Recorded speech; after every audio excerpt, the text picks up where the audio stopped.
Deməli uşaqlar, biz bu gün sizinlə 8-ci sinif yeni dərslikdən olan mövzuların izahına başlayırıq. Ümid edirəm ki, bütün izahlarım sizə aydın olacaq. İlk bölməmiz həyatın kimyasıdır. Həyatın kimyası dedikdə təbii ki, kimya ilə biologiyanın burada biz vəhdətindən danışacağıq.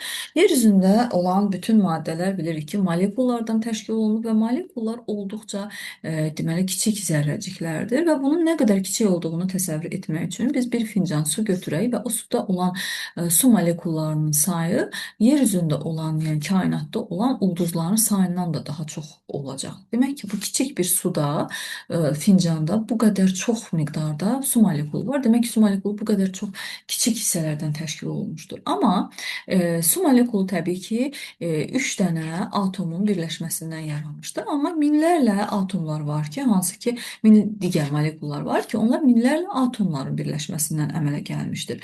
Və bunlar iri molekullardır. Hansı ki, canlı və orqanizmlərdə olan bu iri molekullar 4 əsas kimyəvi qruplardır ki, iri molekullar, canlılara aid olanlar 4 biokimyəvi qruplardır. Bunlar karbohidratlar, lipidlər, zülallar və nuklein turşulardır. Hansı ki, bu molekullarda bu maddələr hüceyrənin tərkibində maddələrin mübadiləsinin həyata keçməsində əsas rol oynayır. Gəlin biz burada nədən danışaq? Danışaq xitin molekulundan. Xitin iri molekuldur və o karbohidratdır. Əsasən xitin, biz bunu 7-ci sinif dərsliyindən də bilirik ki, xərçəng kimilərin, boğmayaqların xarici skeletinin, yəni həşəratların xarici skeletini təşkil edir.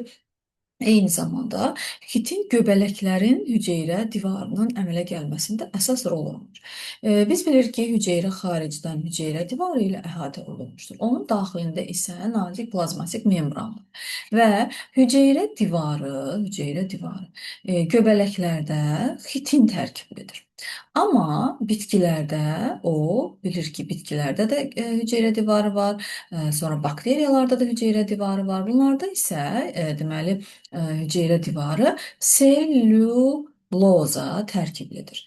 Demək ki, selluloza da karbohidratlara aiddir və o daha çox geniş yayılmışdır. Xitin isə ondan sonra deməli ən geniş yayılmış üzvü birləşmədir, karbohidratdır. Həmçinin xitin xərçəngkimlərin və molluskaların çanaqlarında zülallarla kalsium karbonatla birləşib möhkəm sabit bir örtü əmələ gətirir. Həmin o çanaqların özündə olan xitin zülalla kalsium karbonatla da birləşmə əmələ gətirir və sabit örtük materialını əmələ gətirmiş olacaqdır. Gəlin ilk olaraq ilk mövzuya keçək. Hüceyrənin kimyəvi tərkibi və su haqqında danışaq. Yunan filosofu Demokrit demişdir ki, istənilən bir cisim kiçik zərrəciklərdən təşkil olunmuşdur və o düşünürdü ki, hər hansı bir maddəni daha kiçik hissələrə bölməyə davam etsək, axırda elə bir zərrəciyə gəlib çatacağıq ki, o bölünməyən olacaq və o buna atom demişdir. Atomun quruluşuna baxdıqda isə görürük ki, nüvədən təşkil olunmuşdur, hansı ki, nüvənin içində protonlar və neytronlar vardır və onun ətrafında dövr edən elektronlar vardır. Biz atomları kimyəvi yolla bölə bilmərik. Ona görə də deyirik ki, atom maddənin kimyəvi yolla bölünməyən ən kiçik zərrəciyidir. Və bütün maddələr atomlardan təşkil olunmuşdur. Məsələn, burada biz arqonu görsək, arqon bir atomdan təşkil olunub, oksigen 2 atomun birləşməsindən təşkil olunub, azot da özü 2 atomun birləşməsindən təşkil olunub. Oksigenin formulunu yazsaq, O2, görərik ki, oksigen, 2 oksigen atomunun birləşməsi, azot, 2 azot atomunun birləşməsindən, karbon qazına isə baxsaq, görərik ki, karbon CO2 yazılır, 3 dənə atomdan, bir karbon, 2 oksigen, bir dənə karbon, 2 dənə oksigen atomunun birləşməsindən yaranmışdır. Və buradan da belə nəticəyə çıxır ki, əgər maddənin tərkibində biz eyni deməli atomları görəriksə, biz bunlara element də deyəcəyik. Məsələn, oksigen molekulu atomlar birləşdi, molekul əmələ gətirdi və oksigen molekulu həmçinin element sayılır. Nəyə görə element sayılır? Çünki o eyni növ atomlardan təşkil olunmuşdur. Və eyni növ atomlardan təşkil olunduğuna görə burada eyni növ və eyni sayda atomlar olur. Yəni oksigen molekulu fərqli cür ola bilməz. Eyni və eyni atomlardan təşkil olunur və bunlara element deyəcək. Deməli, elementə aiddir oksigen, azot, eyni zamanda və yaxud da təkcə karbonu götürsək, bu da özü də bir elementdir. Hidrogeni, qazını götürsək elementdir. Çünki tərkibində eyni atomlar var. Amma hər bir atomun da təbii ki öz xüsusiyyəti var. Yəni oksigen atomu ilə təbii ki azot atomunun xüsusiyyətləri bir-birindən tamamilə fərqlənir. Məsələn, biz gümüş və qızıl elementlərindən danışsaq, onların hər birinin öz xüsusiyyəti var. Ona görə də gümüşü tərkibi gümüş atomlarından təşkil olunduğuna görə onun öz xüsusiyyəti olacaq. Qızılın tərkibində isə qızıl atomları olduğuna görə də onun öz xüsusiyyəti olmuş olacaq.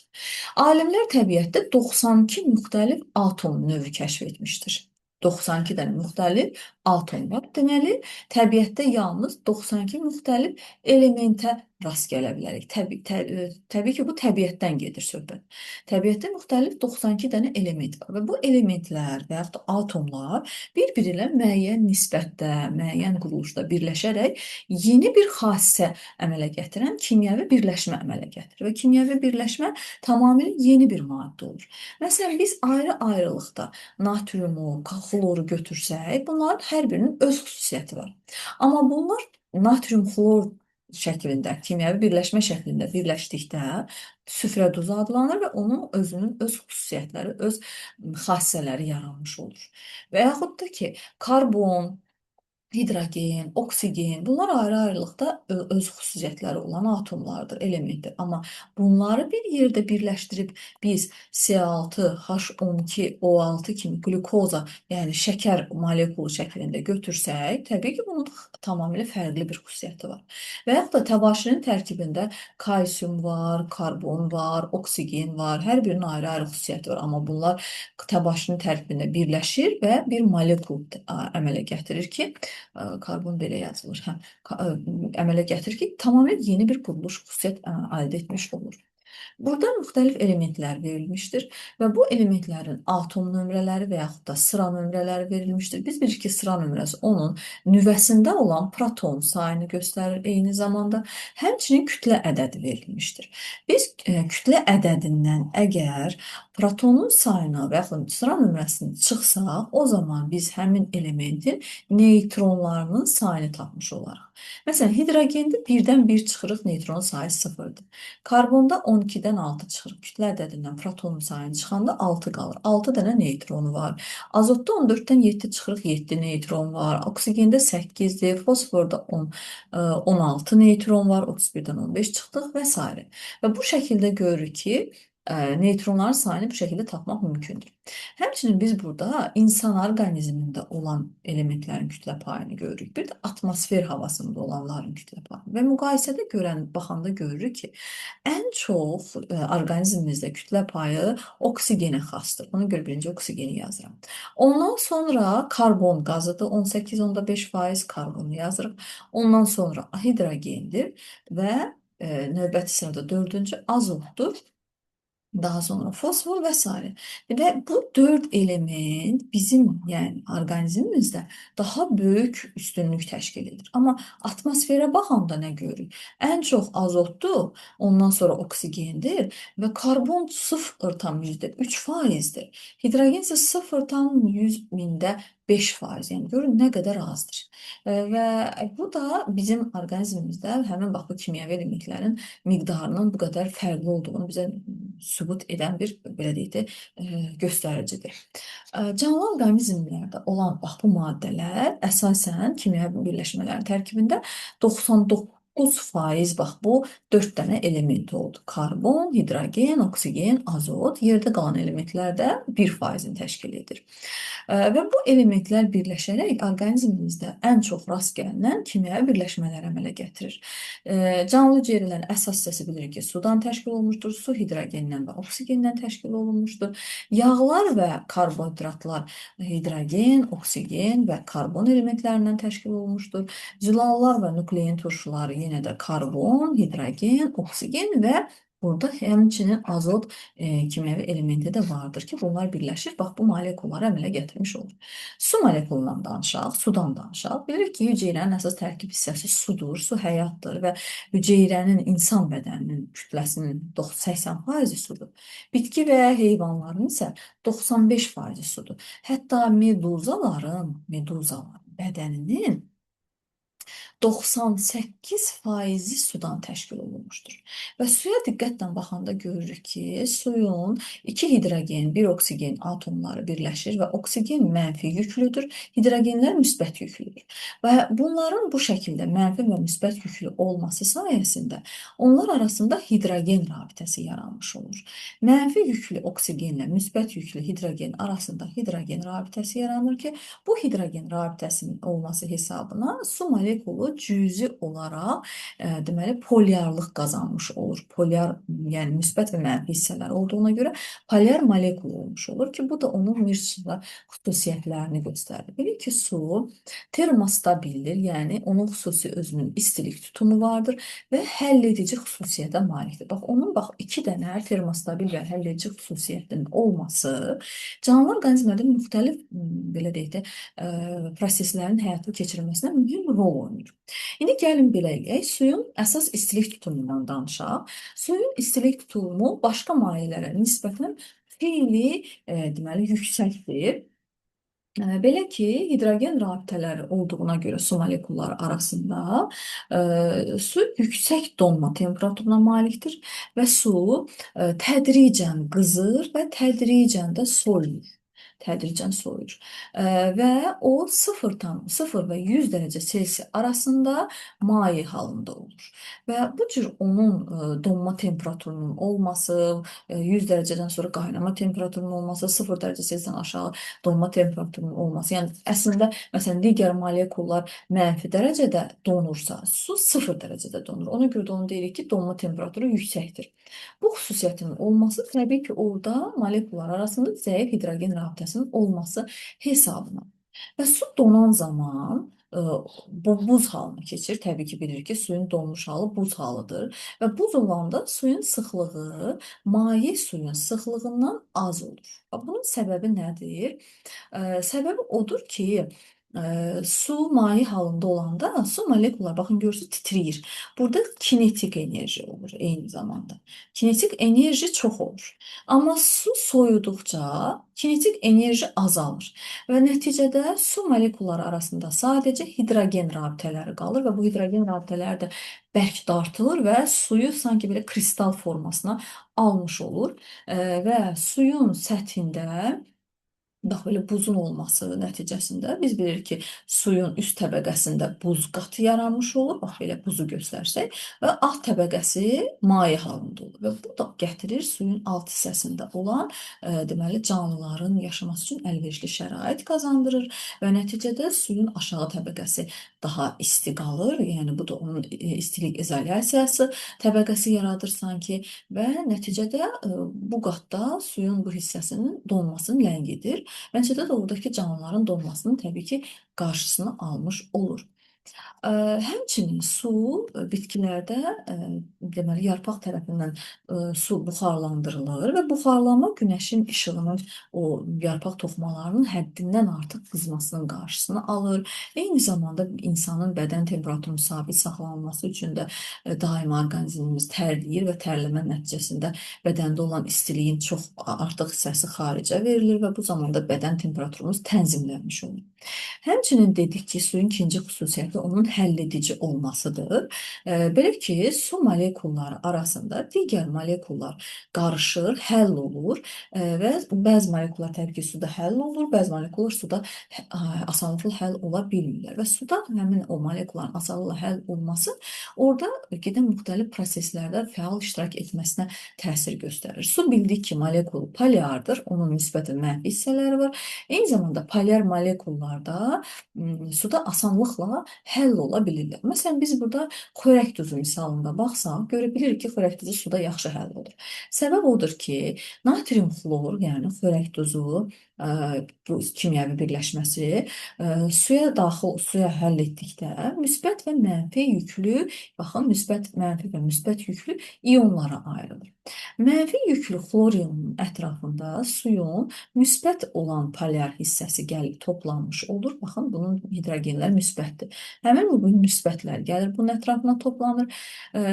Müsbət yüklü natrium ionunun ətrafında isə mənfi yüklənmiş, baxın, oksigenlər mənfidir. Bunlar gəlib bunun ətrafında toplanmış olur və nəticədə bu şəkildə natri xlor suda rahat həll ola bilir.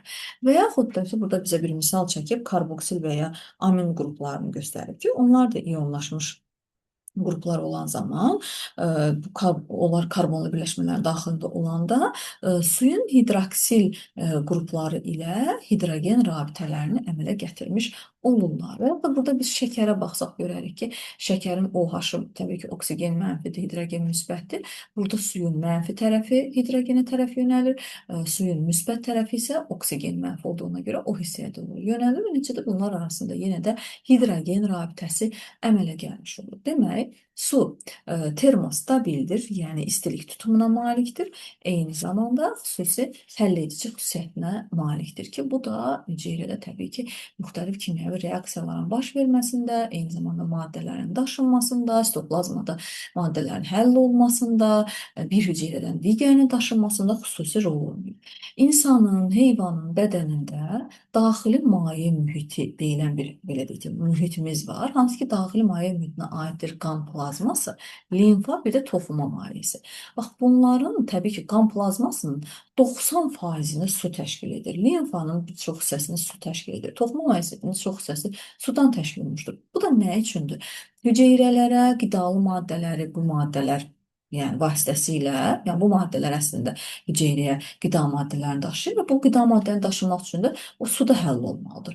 Suyun hesabına ora qida maddələri daşınır, hüceyrələrdən parçalanma məhsulları kənarlaşdırılır ki, bu da baxın, su olmasa, təsəvvür, quru mühitdə bu maddələr necə daşına bilər? Həmçinin toxumlu bitkilər biz bilirik ki, boruludular və onların oduncaq boruları vasitəsilə su yarpağın düz belə deyək ki, kökdən ta yarpağa qədər su çox rahat şəkildə hərəkət edə bilir. Və bitkilərdə bax suyun bu şəkildə hərəkət etməsinə səbəb suyun polyarlığıdır. Və həmçinin iki səbəb var. Təbii ki, bir suyun polyarlığının olması sayəsində suyun mənfi və müsbət hissələri arasında hidrogen rabitəsi yaradır və bu hidrogen rabitəsi sanki bunları bir-birindən darta-darta yuxarıya qaldırır.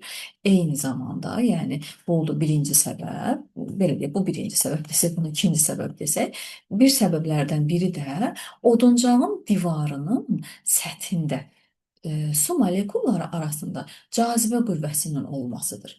Bax, bu cazibə qüvvəsinin sayəsində o sanki suyu dartır, yuxarıya doğru hərəkət etməsinə kömək edir və nəticədə su çox rahat şəkildə borularla yuxarıya hərəkət etmiş olur. Gəlin öyrəndiklərinizi tətbiq edin bölməsinə də baxaq.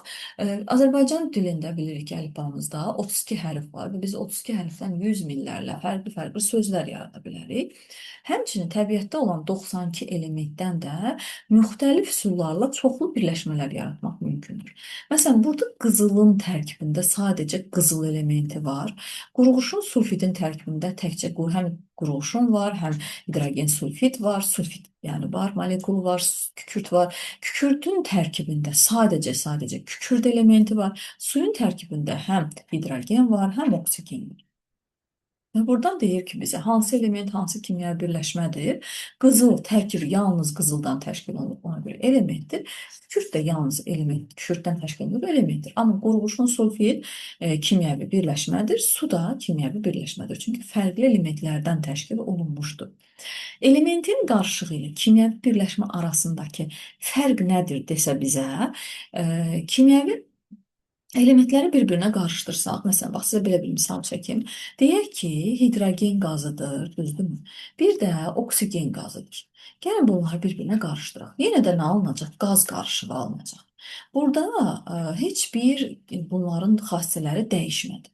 Ona görə bu elementlərin qarışığıdır sadəcə. Amma biz bunu kimyəvi birləşmə şəklinə gətirsək, yəni hidrogen qazı ilə oksigeni kimyəvi yolla belə birləşdirib su molekulu əmələ gətirsək, birləşdirmə, bərabərləşdirək, nəticədə nə baş verir? Baxın, hidrogen qazdır, oksigen qazdır, amma su nədir? Su mayedir. Və tamamilə yeni bir xüsusiyyət qazanmış oldu və kimyəvi birləşmənin tərkibində elementlər həmişə müəyyən nisbətdə olmalıdır. Yəni oksigendən bir dənədirsə, hidrogen 2 olmalıdır. Amma qarışıqda məsələn hidrogendən nə bilim o 100 dənə atom götürə bilərik, molekul götürə bilərik. Tutaq ki, oksigendən 5 dənə molekul götürərik, bunları qarışdırarıq, bir dənə qaz qarışığı almış olarıq. Bax, fərqləri bu oldu. Gəlin öyrəndiklərinizi yoxlayın hissəsinə də baxaq. Verilmiş nümunələrdən istifadə edərək elementlər və kimyəvi birləşmələr, atomlar və molekullar arasındakı fərqi izah edək. Hava bildik ki, nədir? Hava deməli qarışıqdır və havanın tərkibində müxtəlif atomlar və molekullar qarışır. Məsələn, havada nə olur? Havada oksigen qazı var, molekuldur, hidrogen qazı var, molekuldur, azot var, molekuldur, müxtəlif molekullar və hər bir molekul da bir elementdən təşkil olunur. Su özü kimyəvi birləşmədir. Çünki suyun tərkibində konkret olaraq dedik ki, 2 hidrogen var, bir oksigen elementi var, 3 atomdan təşkil olunub, 2 elementdən təşkil olunur. Oksigen qazı elementdir. Çünki o sadəcə oksigen atomundan təşkil olunmuşdur. Karbon qazı isə kimyəvi birləşmədir. Çünki onun tərkibində həm karbon var, həm də oksigen elementi var. Fərqli-fərqli müxtəlif elementlər olduğuna görə biz buna kimyəvi birləşmə deyəcəyik. Elementin atom nümunəsinə əsasən onun atom quruluşunu haqqında fikir söyləmək olarmı? Əlbəttə olar.